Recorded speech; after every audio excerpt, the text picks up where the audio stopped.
कमलपुर एक सुंदर सा गांव था। गांव के किनारे एक छोटा सा कच्चा मकान था, जहां सुरेश अपनी पत्नी शांति के साथ रहता था। सुरेश के पास विरासत में मिली थोड़ी सी जमीन थी, जिस पर वो दिन रात पसीना बहाता था।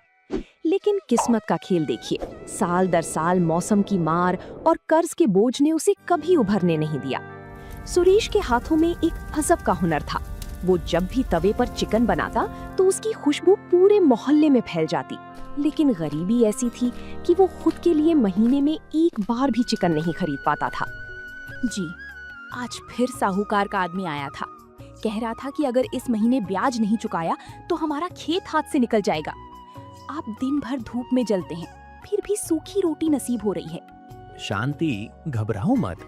खेत की फसल इस बार अच्छी लग रही है, बस थोड़ा सब्र रखो। मैं सोच रहा हूँ कि शाम को गांव के बाहर जो मंडी लगती है, वहाँ कुछ मजदूरी ढूंढ लूं। मजदूरी कब तक करेंगे? आपके हाथ का स्वाद चखने वाले कहते हैं कि आप जैसा तवा चिकन कोई नहीं बना सकता। आप अपना छोटा सा काम क्यों नहीं शुरू करते? काम शुरू करने के लिए पैसा चाहिए शांति, और हमारे पास तो कल के राशन खरीदने के पैसे भी नहीं है। सुरेश की बातें सुनकर शांति चुप हो गई। उस रात सुरेश सो नहीं सका। वो सोचता रहा कि क्या वाकई उसका हुनर उसे इस गरीबी से बाहर निकाल पाएगा। अगले दिन सुबह वो मंडी की तरफ निकला, जहां उसकी मुलाकात अपने पुराने दोस्त दीपक से हुई। दीपक एक बड़े बंगले में माली का काम करता था। अरे सुरेश भाई, तुम यहाँ? सुना है तुम्हारे खेत की हालत ठीक नहीं है। हाँ भाई, किस्मत साथ नहीं दे रही। कोई काम हो तो बताना। काम तो एक है, मेरे मालिक कुंवर साहब के घर कल रात एक बड़ी दावत है और उनका रसोइया बीमार पड़ गया है। अगर तुम कल वहाँ खाना बना सको तो अच्छी कमाई हो जाएगी। सुना है तुम तवा चिकन बहुत लाजवाब बनाते हो। क्या सच में? भाई मैं जरूर आऊंगा, बस तुम मालिक से बात पक्की कर लो। अगले दिन सुरेश सज धज कर कुंवर साहब की हवेली पहुंचा। वहां का तामझाम देखकर वो थोड़ा घबरा गया। बड़े बड़े चूल्हे, महंगे बर्तन और मसालों की ढेर सारी वैरायटी। कुंवर साहब एक सख्त मिजाज के आदमी थे, जिन्हें खाने का बहुत शौक था। उन्होंने सुरेश को ऊपर से नीचे तक देखा। तो तुम हो सुरेश? दीपक कह रहा था कि तुम मिट्टी से सोना बना देते हो। देखो भाई, मेरे मेहमान शहर से आ रहे हैं। अगर खाना खराब हुआ तो पैसे तो भूल जाओ, बेइज्जती अलग से होगी। मालिक, आप बस मुझे मौका दें, मैं अपनी पूरी जान लगा दूंगा। बस मुझे एक बड़ा लोहे का तवा और ताजे मसाले चाहिए। ठीक है, किचन तुम्हारा है। शाम के 7 बजे तक खाना मेज पर होना चाहिए। सुरेश ने काम शुरू किया। उसने सबसे पहले साबुत मसालों को सिलबट्टे पर पीसा। जब उसने लोहे के बड़े तवे पर मक्खन और मसालों के साथ चिकन को भूनना शुरू किया, तो उसकी छन छन की आवाज हवेली के आंगन तक गूंजने लगी। धीरे धीरे चिकन ने अपना रंग बदलना शुरू किया और मसालों की ऐसी सोंधी खुशबू उठी कि पहरेदारों के मुंह में भी पानी आ गया। शाम को जब मेहमान आए तो टेबल पर तरह तरह के पकवान थे, लेकिन सबकी नजर उस गर्मा गर्म तवा चिकन पर थी। कुंवर साहब ने पहला निवाला लिया तो उनकी आंखों में चमक आ गई। वाह कुंवर साहब, ये चिकन कहाँ से मंगवाया? ऐसा स्वाद तो शहर के बड़े से बड़े होटल में भी नहीं मिलता। ये हमारे गांव के सुरेश का कमाल है। सुरेश, जरा इधर आओ। जी मालिक, कोई कमी रह गई क्या? कमी? भाई, तुमने तो मेरा दिल जीत लिया।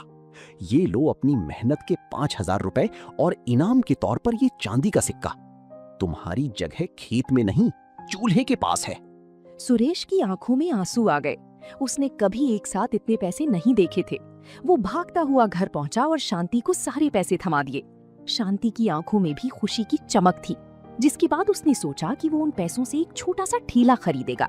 लेकिन जब वो बाजार पहुंचा तो पता चला कि लोहे और लकड़ी के दाम आसमान छू रहे थे। उसके पास इतने पैसे नहीं थे कि वो एक नया या अच्छा पुराना ठेला भी खरीद सके। वो मायूस होकर घर लौटा, लेकिन शांति ने हार नहीं मानी थी और उसने सुरेश का हौसला बढ़ाते हुए कहा, जी, उदास क्यों होते हैं? ठेला नहीं है तो क्या हुआ? हमारे घर के बाहर जो पुरानी नीम की छांव है, वहीं एक मिट्टी का चूल्हा बनाते हैं। लोग स्वाद के लिए आते हैं, सजे धजे ठेले के लिए नहीं। लेकिन शांति, सड़क किनारे खुले में कौन खाएगा? और मेरे पास तो इतने बड़े बर्तन भी नहीं है कि ज्यादा लोगों के लिए बना सकूं। हमारे पास वो पुराना लोहे का बड़ा तवा तो है ना, जिस पर मेरी माँ रोटियां बनाती थी। वो बहुत भारी और मजबूत है, आप उसी पर तवा चिकन बनाना शुरू कीजिए और उसे परोसने के लिए हम पत्तलों का इस्तेमाल करेंगे। अगले दिन सुरेश ने नीम के पेड़ के नीचे एक साफ सुथरा चबूतरा बनाया। उसने अपनी पुरानी साइकिल के पीछे एक लकड़ी का फट्टा बांधा जिस पर वो मसाले और सामान रख सके। उसने कोयले की आंच जलाई और लोहे के उस भारी तवे को चढ़ाया। जब ताजे खड़े मसालों की खुशबू गांव की पगडंडियों पर फैली तो सबसे पहले वहां से गुजरने वाले लकड़हारे रुके। अरे सुरेश भाई, ये क्या नई खुशबू फैला रखी है? क्या बना रहे हो? भाई बस एक छोटी सी कोशिश है। तवे पर देसी मसालों वाला चिकन है, चक्कर देखो। वैसे तभी ना जब स्वाद अच्छा लगे। लकड़हारे ने जैसे ही पहला निवाला खाया उसकी थकान गायब हो गई। धीरे धीरे बात फैल गई कि नीम के पेड़ के नीचे सुरेश नाम का आदमी 25 रुपए में जादुई स्वाद दे रहा है। बिना किसी दिखावे के सुरेश का काम चल पड़ा। लोग शाम होते ही नीम के पेड़ के नीचे इकट्ठा होने लगते। लेकिन एक शाम अचानक मौसम बदल गया। आसमान में काले बादल छा गए और देखते ही देखते मूसलाधार बारिश होने लगी। सुरेश का चूल्हा बुझ गया और जो थोड़ा बहुत चिकन बचा था वो बारिश के पानी में भीग गया। सुरेश के पास छत नहीं थी, इसलिए उसे अपना सारा सामान समेटकर घर के अंदर भागना पड़ा। देखा शांति, छत ना होने का नतीजा। आज की सारी कमाई भी गई और जो माल बचा था वो भी बर्बाद हो गया। प्रकृति के आगे हम गरीबों की क्या बिसात। जी, बारिश को हम रोक नहीं सकते, लेकिन हम अपना तरीका बदल सकते हैं। अगर लोग यहाँ नहीं आ पा रहे तो हम उन तक पहुँच सकते हैं। मतलब, मैं समझा नहीं। गांव में बहुत से ऐसे लोग हैं जो काम की वजह से बाहर नहीं निकल पाते या बुजुर्ग जो यहाँ तक नहीं आ सकते। क्यों ना हम होम डिलीवरी यानी घर घर खाना पहुँचाने का काम शुरू करें। आप खाना बनाइए, मैं उसे पत्तलों में पैक करके ढक दूंगी और आप अपनी साइकिल पर जाकर दे आइए। सुरेश को ये सुझाव पसंद आया। बारिश रुकते ही उसने एक पुराना छाता अपनी साइकिल पर फिट किया और एक बड़ा डिब्बा पीछे बांधा। उसने गांव के मुख्य स्थानों पर छोटे छोटे कागज के पर्चे चिपकवा दिए कि अब सुरेश का तवा चिकन एक आवाज पर आपके द्वार पहुंचेगा। अगले दिन जब फिर से रिमझिम बारिश शुरू हुई तो सुरेश घर पर बैठने के बजाय अपनी साइकिल पर सवार होकर निकल पड़ा। जो लोग बारिश की वजह से बाहर नहीं निकल पा रहे थे, उन्हें जब घर बैठी गर्मा गर्म धुएं वाला तवा चिकन मिला तो सुरेश की वाहवाही पूरी गांव में होने लगी। अब उसे दुकान की छत की चिंता नहीं थी, क्योंकि पूरा गांव ही उसकी दुकान बन गया था। सुरेश सुबह खेत में काम करता और दोपहर से ही अपनी पत्नी शांति के साथ मिलकर तवा चिकन बनाने की तैयारी में जुट जाता। लेकिन जैसी जैसी ऑर्डर बढ़ने लगी, सुरेश की पुरानी साइकिल जवाब देने लगी। शांति, आज फिर से 5 घरों के ऑर्डर रह गए। ये साइकिल अब बूढ़ी हो गई है। भारी डिब्बा लाद कर दूर वाले मोहल्ले तक पहुंचने में बहुत देर हो जाती है। जब तक मैं पहुंचता हूँ खाना ठंडा हो जाता है। जी आप फिक्र ना करें, हमने पिछले 1 महीने में जो बचत की है उससे क्यों ना एक पुरानी मोटरसाइकिल ले लें। उससे आप कम समय में ज्यादा जगह पहुंच पाएंगे। मोटरसाइकिल? शांति, उसके पेट्रोल का खर्चा भी तो होगा। हमें दाम भी तो कम रखने ताकि गरीब मजदूर भाई खा सके। आप चिंता मत कीजिए, आप मोटरसाइकिल से शहर की बड़ी मंडी भी जा पाएंगे, जहां से हमें चिकन और मसाले थोक के भाव सस्ते मिलेंगे। वहां से जो बचत होगी उससे पेट्रोल का खर्चा निकल आएगा। सुरेश को शांति की बात समझ आ गई। उसने एक पुरानी लेकिन मजबूत मोटरसाइकिल खरीदी। अब सुरेश का काम और भी तेज हो गया। वो अब न सिर्फ कमलपुर बल्कि आसपास के 2 और गांवों में भी खाना पहुंचाने लगा। उसकी खासियत ये थी कि वो हर पैकेट के साथ शांति की बनाई हुई पुदीने की चटनी और लच्छे वाले प्याज मुफ्त देता था, जिससे उसका स्वाद और भी निराला हो जाता था। सुरेश की कामयाबी देखकर कुछ लोग हैरान थे कि एक मामूली किसान इतनी जल्दी कैसे तरक्की कर रहा है। गांव के कुछ लोगों ने अफवाह उड़ानी शुरू कर दी कि सुरेश सस्ता चिकन खिलाने के लिए बासी चिकन या घटिया मसालों का इस्तेमाल करता है। ये बात धीरे धीरे पूरे गांव में फैल गई और अचानक सुरेश के ऑर्डर कम होने लगे। शांति, आज मंडी से मैं 10 किलो चिकन लाया था, लेकिन सिर्फ 2 ही ऑर्डर आए। लोग मुझे देखकर कतरा रहे हैं। सुना है गांव में चर्चा है कि हमारा खाना सेहत के लिए ठीक नहीं है। जी, अगर लोगों को शक है कि हम खाने में मिलावट करते हैं तो हम छुपकर काम नहीं करेंगे।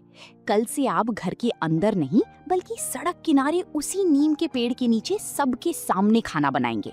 लोगों को अपनी आंखों से देखने दीजिए कि हम कौन सा मसाला पीस रहे हैं और कैसा चिकन इस्तेमाल कर रहे हैं। अगले दिन सुरेश ने अपना सारा सामान फिर से नीम के पेड़ के नीचे लगाया। उसने सबके सामने साबुत मसाले सिलबट्टे पर पीसे और ताजा चिकन तवे पर चढ़ाया। वहां से गुजर रहे गांव की मुखिया जी रुके और उन्होंने सुरेश को काम करते हुए ध्यान से देखा। सुरेश बेटा, मैंने सुना था कि तुम कुछ मिलावट करते हो, पर यहाँ तो खुशबू ही शुद्धता की गवाही दे रही है। मुखिया जी, मैं खुद एक किसान हूँ। मेहनत की कमाई और ईमानदारी का मोल जानता हूँ। ये मसाले मेरी पत्नी ने खुद तैयार किए हैं और ये चिकन मैं सुबह खुद मंडी से चुन कर लाया हूँ। आप चक्कर देखिए। मुखिया जी ने जैसे ही तवा चिकन चखा, उन्होंने ऐलान कर दिया कि सुरेश का खाना न केवल शुद्ध है बल्कि पूरे इलाके में सबसे बेहतरीन है। मुखिया जी की बात सुनकर गांव वालों का भ्रम टूट गया। जो लोग अफवाहें फैला रहे थे उन्हें मुंह की खानी पड़ी। उस दिन सुरेश के पास इतने ग्राहक आए कि उसका सामान कम पड़ गया। सुरेश ने साबित कर दिया कि पारदर्शिता और ईमानदारी ही व्यापार की सबसे बड़ी पूंजी है। शुद्धता की परीक्षा में पास होने के बाद सुरेश का नाम अब दूर दराज के शहरों तक पहुंचने लगा था। जो लोग शहर से गांव की तरफ से गुजरते, वे सुरेश के तवा चिकन के लिए अपनी गाड़ियां जरूर रोकते। अब नीम के पेड़ के नीचे की जगह कम पड़ने लगी थी। सुरेश और शांति ने महसूस किया कि अब उन्हें एक स्थायी ठिकाने की जरूरत है, जहां लोग आराम से बैठकर तवा चिकन खा सकें। तभी सुरेश कहता है, शांति, अब इतनी बचत हो गई है कि सड़क किनारे वाली वो बंजर जमीन किराए पर ले सकें। मैं सोच रहा हूँ वहाँ एक छोटा सा कच्चा ढाबा बना लूं। जी, विचार तो बहुत अच्छा है, पर वहाँ बैठने का इंतजाम कैसा होगा? हमारे पास महंगे फर्नीचर के पैसे तो अभी भी नहीं है। हमें शहर के रेस्टोरेंट जैसा दिखने की जरूरत नहीं है शांति। हम वहाँ बांस की कुर्सियां और टेबल रखेंगे। लोगों को गांव का असली माहौल मिलना चाहिए। हम उसका नाम रखेंगे सुरेश का देसी तवा चिकन। सुरेश ने मेहनत शुरू की। उसने खुद अपने हाथों से बांस की झोपड़ी तैयार की और दीवारों पर गेरू से गांव की सुंदर कलाकृतियां बनाईं। शांति ने वहां छोटे छोटे मिट्टी के दियों का इंतजाम किया। जब ये ढाबा बनकर तैयार हुआ तो ये किसी महल से कम नहीं लग रहा था। उद्घाटन के दिन सुरेश ने पूरे गांव के बुजुर्गों को मुफ्त में खाना खिलाया। सुरेश का ढाबा अब कमलपुर की पहचान बन चुका था। तभी एक दिन शहर की एक बहुत बड़ी फूड चेन कंपनी का मैनेजर अपनी लग्जरी गाड़ी से वहां पहुंचा। उसने सुरेश का तवा चिकन चखा और वो दंग रह गया। उसने सुरेश के सामने एक ऐसा प्रस्ताव रखा जो किसी भी गरीब आदमी का सिर चकरा दे। सुरेश जी, आपका स्वाद बेमिसाल है। हमारी कंपनी चाहती है कि आप हमारे साथ जुड़ जाएं। हम आपको शहर में एक बहुत बड़ा रेस्टोरेंट देंगे और बदले में आपको बस अपना ये मसाला फॉर्मूला हमें बेचना होगा। हम आपको इसके लिए 10 लाख रुपए एडवांस देंगे। 10 लाख रुपए? साहब, ये तो बहुत बड़ी रकम है। पर मेरा मसाला तो कोई गुप्त फॉर्मूला नहीं है। मेरी पत्नी खुद इन्हें पीस कर तैयार करती हैं। वही तो बात है। हम चाहते हैं कि आप ये काम छोड़ दें और हम इसे फैक्ट्रियों में मशीनों से बनाएंगे और आपके नाम से बेचेंगे। आपको बस घर बैठकर पैसे गिनने होंगे। सुरेश उस रात सोच में पड़ गया। 10 लाख रुपए उसकी गरीबी को एक झटके में खत्म कर सकते थे। उसने शांति से बात की। जी, पैसे तो बहुत हैं, पर क्या मशीनों से बने उस मसाले में वो प्यार और वो शुद्धता होगी जो हम अपने हाथों से देते हैं? क्या हमारे गांव के गरीब लोग वो डिब्बा बंद खाना खरीद पाएंगे? तुमने मेरी आंखें खोल दी शांति। जो स्वाद हमने अपनी मेहनत और ईमानदारी से बनाया है, उसे मैं किसी कंपनी की मशीनों में कैद नहीं होने दूंगा।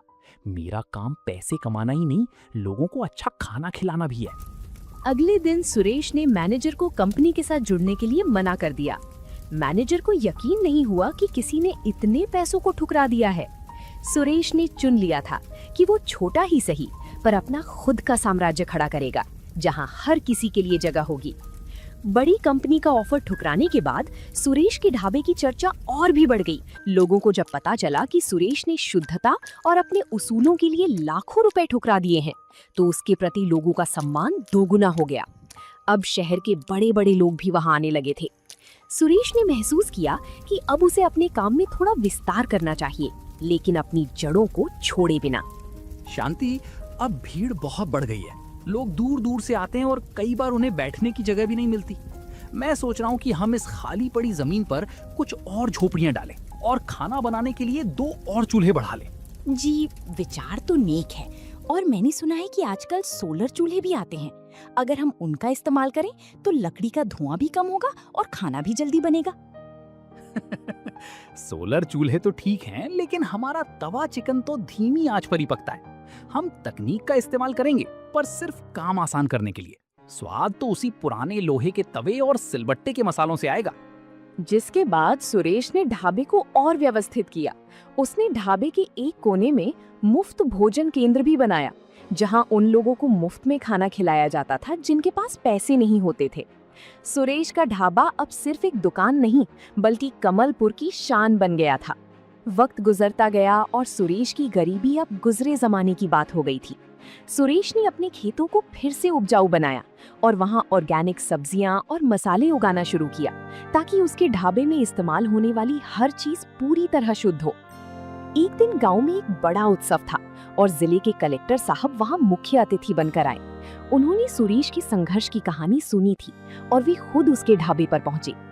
सुरेश जी, मैंने शहर के बड़े बड़े होटलों में खाना खाया है, लेकिन इस तवा चिकन में जो मिट्टी की सोंधी खुशबू और मसालों का संतुलन है, वो और कहीं नहीं मिला। आपने ये सब कैसे किया? साहब, मैंने बस अपनी गरीबी को अपनी कमजोरी नहीं, बल्कि अपनी ताकत बनाया। मेरी पत्नी शांति के हाथ के मसाले और मेरी मेहनत, बस यही मेरा राज है। मैंने कभी स्वाद से समझौता नहीं किया और कभी अपनी जड़ों को नहीं भुलाया। आज सुरेश के पास अपना बड़ा घर है, एक आलीशान ढाबा है और कई लोग उसके यहाँ काम करते हैं। उसने साबित कर दिया कि एक इंसान अगर ठान ले तो वो अपनी मेहनत, ईमानदारी और अपने हुनर के दम पर मिट्टी से भी सोना पैदा कर सकता है। तो दोस्तों, आप लोगों को ये कहानी कैसी लगी? कमेंट करके जरूर बताएं और ऐसी कहानियों को देखने के लिए वीडियो को लाइक करें और चैनल को सब्सक्राइब करें।